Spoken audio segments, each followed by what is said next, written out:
Remerciements d'avoir accepté notre invitation pour vous faire part de nos préoccupations sur la situation sociopolitique du Sénégal et ses inquiétantes conséquences sur nos compatriotes, notamment sur la jeunesse.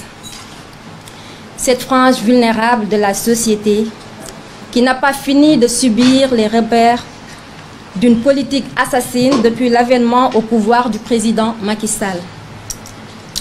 Pour ceux qui seraient en train de se demander encore qui suis-je pour me prononcer sur la vie politique du Sénégal, je voudrais leur répondre d'emblée que je suis une Sénégalaise et à ce titre, je crois avoir les mêmes droits que tous mes compatriotes qui font entendre leur voix dans les différents espaces médiatiques.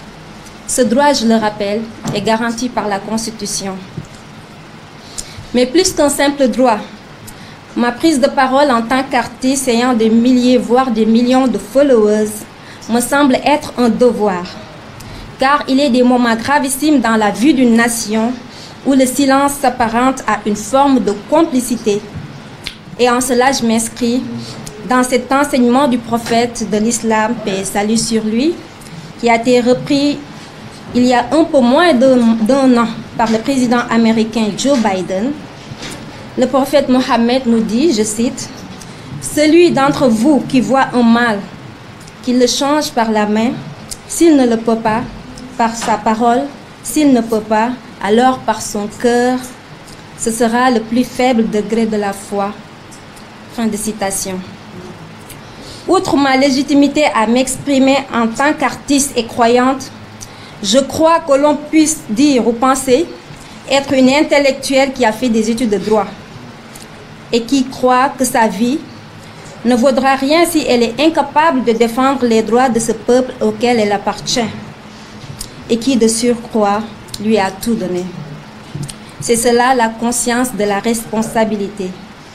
Beaucoup de gens pensent que la responsabilité se limite à une obligation égoïste.